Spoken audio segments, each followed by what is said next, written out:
Welcome back to ज्ञान के world. नमस्कार दोस्तों, हाल ही में यूएस के पूर्व राष्ट्रपति बराक ओबामा के द्वारा दिया गया एक बयान से भारत में काफ़ी विरोध शुरू हो गया है। तो इस बयान के बारे में जानेंगे, साथ ही साथ ये भी देखेंगे कि जो ओबामा मुस्लिम माइनॉरिटी के राइट्स की बात कर रहे हैं उनके समय क्या स्थिति था। साथ ही साथ निर्मला सीतारमण के कमेंट्स को भी देखेंगे। दोस्तों, आगे बढ़ने से पहले आपको एक रिक्वेस्ट करेंगे कि अगर आपको ये वीडियो पसंद आता है तो प्लीज़ लाइक करें और चैनल को सब्सक्राइब जरूर करें। तो आप यहाँ देख सकते हैं कि बराक ओबामा के द्वारा एक इंटरव्यू में एक लाइन बोला गया जो कि विवाद का कारण बन गया। और ये लाइन क्या था? इंडिया में स्टार्ट पुलिंग अपार्ट। ये लाइन आपको याद रखना है, इंडिया में स्टार्ट पुलिंग अपार्ट। इसका मतलब क्या है कि स्टार्ट पुलिंग अपार्ट का मतलब होता है कि टुकड़ों में बंटना, कि अगर भारत माइनॉरिटी राइट्स को प्रोटेक्ट नहीं करता है तो उस केस में भारत टुकड़ों में बंट जाएगा। और ये काफ़ी विवादास्पद बयान इसको कहा जाएगा। और इसका ये जवाब किस सवाल पे दिए? तो जर्नलिस्ट अमन पौर के द्वारा ये सवाल पूछा गया था कि क्या जो बाइडन को ई लिबरल डेमोक्रेट के साथ इस तरीके से इंगेज होना चाहिए। तो बात करते हैं कि ई लिबरल डेमोक्रेट्स किसको कहा जा रहा है और क्यों।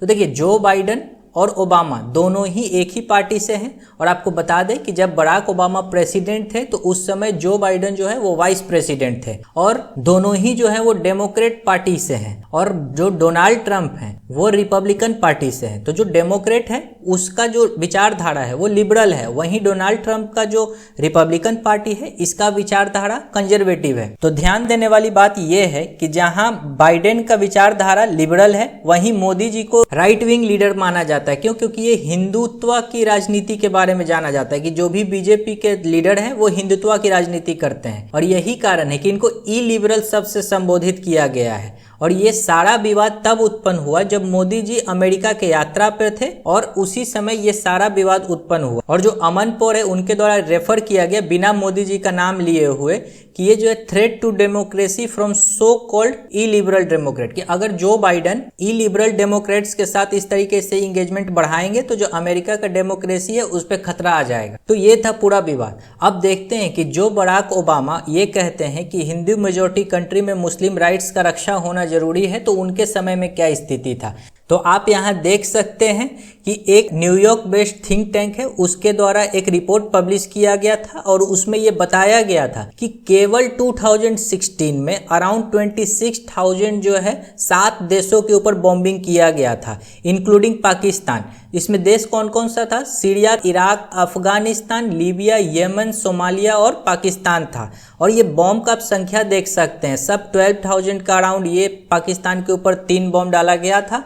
तो ये जो है इनका असलियत था। केवल एक साल में जो व्यक्ति 26,000 के आसपास बॉम्ब डालता है, और वो ज्यादातर देश जो है वो मुस्लिम मेजोरिटी कंट्री है, वही आदमी इंडिया के केस में मुस्लिम राइट्स का समर्थक और रक्षक बन जाते हैं। अगर बराक ओबामा की बात करें तो ये 44th प्रेसिडेंट थे यूएस के, और इनका जो टेन्योर था ये 8 साल का था, यानी ये 2 टर्म रहे थे लगातार प्रेसिडेंट, जनवरी 20, 2009 से जनवरी 20, 2017 तक। और अब इनके जो बयान था उसका जवाब अब बीजेपी के लीडर्स के द्वारा आया, इंक्लूडिंग निर्मला सीतारमण। और इसमें जो है ओबामा को हिपोक्रेटिकल कहा गया है। उसके पीछे का कारण आप यहाँ समझ सकते हैं, क्योंकि ये खुद ही जो है मुस्लिम मेजोरिटी देश के ऊपर काफी ज्यादा बॉम्बार्डमेंट कर चुके हैं। और ये जो निर्मला सीतारमण का एक जो कमेंट था जिसमें ये कहा गया था कि out of 13 highest civilian honour 6 are from Muslim dominated countries, ये निर्मला सीतारमण का स्टेटमेंट है। यानी कि जो प्रधानमंत्री मोदी को देश के बाहर जो 13 हाईएस्ट सिविलियन ऑनर जो मिला उसमें से जो 6 जो ऑनर है वो मुस्लिम मेजोरिटी कंट्री का है, यानी कि यहाँ मुस्लिम जो है बहुतायत में है। और दोस्तों, इतना ही नहीं, अगर हम बात करें 2015 का, तो इसमें भी अमेरिका के द्वारा जो है वो 23,000 के आसपास बॉम्ब गिराया गया था, केवल लीबिया को छोड़ के। बाकी के जो 6 मुस्लिम मेजोरिटी देश है उनके ऊपर ये बॉम्बिंग किया गया था। और अगर जो गार्डियन अखबार है उसके रिपोर्ट की माने 2017 में ये रिपोर्ट आया था, और इसमें ये बताया गया था कि जो बराक ओबामा का जो 8 साल का टेन्योर था इसमें ड्रोन स्ट्राइक्स में जो है काफी ज्यादा बढ़ोतरी देखने को मिला था। और साथ ही साथ एयर वॉर और स्पेशल ऑपरेशन में काफी तेजी से जो है वो बढ़त देखने को मिला था।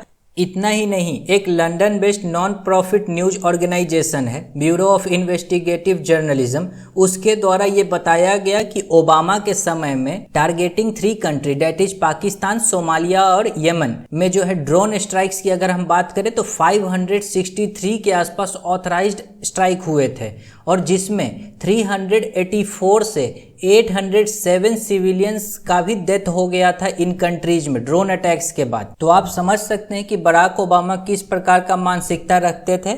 और 2017 में एक रिपोर्ट आया था लॉस एंजलिस टाइम्स का, जिसमें यह बताया गया था कि जो प्रेसिडेंट है उनके द्वारा जो वॉर जोन में एक्टिव ट्रूप्स था उसके संख्या में तो कमी किया गया था, डेट इज 1,50,000 ट्रूप्स जो वॉर जोन के अंदर था उसको घटा करके केवल 14,000 कर दिया गया था। और इसके कारण अमेरिकन सोल्जर का डेथ का काउंट भी था वो भी कम हो गया था। लेकिन इसके बाद इनके द्वारा जो है वो स्पेशल कमांडो यूनिट का जो है वो डिप्लॉयमेंट किया जाने लगा और न्यू टेक्नोलॉजी का उपयोग किया जाने लगा वॉर जोन में। और उसमें क्या क्या था, तो सबसे ज्यादा उपयोग आर्म्ड ड्रोन का किया जाने लगा और साइबर वेपन का उपयोग किया जाने लगा था। दोस्तों अब अगर बात करें कि इंडिया और यूएस के बीच का संबंध कैसा था, तो liberals in US have given India a tough time than conservative के तुलना में जो लिबरल्स थे यूएस के वो इंडिया के लिए उतना ज़्यादा फ्रूटफुल नहीं रहे और खास करके नॉन प्रोलिफरेशन को लेकर।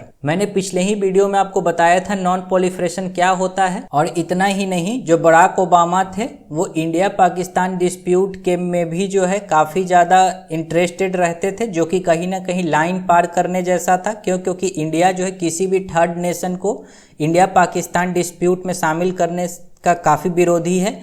और वहीं अगर हम बात करें चाइना और अमेरिका के रिलेशन का उस समय पर, तो जो चाइना और अमेरिका ये दोनों को मिला करके बराक ओबामा के द्वारा G2 ग्रुप के निर्माण की बात कही गई थी। हालांकि ये एक इनफॉर्मल स्पेशल रिलेशनशिप था जिसमें कि बराक ओबामा का मानना था कि अगर चाइना और अमेरिका एक साथ आ जाएं तो पूरे वर्ल्ड के ऊपर जो है अपना प्रभुत्व स्थापित किया जा सकता है। हालांकि G2 का जो आइडिया है सबसे पहली बार 2005 में सी फ्रेड बर्गस्टीन के द्वारा लाया गया था। हालांकि चीन के द्वारा इसमें उतना इंटरेस्ट नहीं लिया गया, इसीलिए इसको आगे फिर फर्दर बढ़ाया नहीं गया। अब बात करते हैं कि जो बराक ओबामा है भारत कितने बार आए थे और क्या कुछ अच्छा हुआ था। तो बराक ओबामा भारत जो है 2 बार आए थे, एक नवंबर 2010 में और एक बार 2015 में रिपब्लिक डे परेड के चीफ गेस्ट के रूप में। और जब बराक ओबामा इंडिया आए थे 2010 में, तो ये पहले प्रेसिडेंट थे जो अपने फर्स्ट टर्म में इंडिया विजिट किए थे। साथ ही साथ इन्होंने एक हिस्टोरिक अनाउंसमेंट भी उस समय किया था जिसमें कि इंडिया को यूएन में परमानेंट सीट का समर्थन किया था सिक्योरिटी काउंसिल में। और 1998 में जो पोखरान 2 में जो न्यूक्लियर टेस्ट हुआ था उसके बाद यूएस के द्वारा इंडिया के ऊपर सैंक्शन लगा दिया गया था कि इंडिया को यूएस कभी भी सेंसिटिव टेक्नोलॉजी सेल नहीं करेगा। तो इनके द्वारा जो है वो एक्सपोर्ट कंट्रोल को भी हटा दिया गया था, जिसके बाद इंडिया फिर यूएस से सेंसिटिव टेक्नोलॉजी को खरीद सकता था। अब अगर बात करें कि पाकिस्तान के टर्म में बराक ओबामा का क्या रवैया रहा था, तो हम आपको बता दें कि बराक ओबामा जो है एक बार डायरेक्ट इंडिया के विजिट के लिए आए थे वाशिंगटन डीसी से, और फिर यहाँ से जाने के बाद वो जकार्ता इंडोनेशिया चले गए थे, जो कि ये पहली बार हुआ था। क्योंकि यूएस के जो भी पूर्व राष्ट्रपति भारत आए तो वो सबसे पहले भारत से आने के बाद भले ही घंटों के लिए ही क्यों ना, लेकिन वो पाकिस्तान जरूर गए ताकि भारत और पाकिस्तान के बीच में बैलेंस बना सकें। लेकिन बराक ओबामा के द्वारा जो है पास्ट प्रैक्टिस को पूरी तरीके से दरकिनार कर दिया गया, और इसके कारण जो है बराक ओबामा 2 बार इंडिया आए और दोनों बार पाकिस्तान नहीं गए।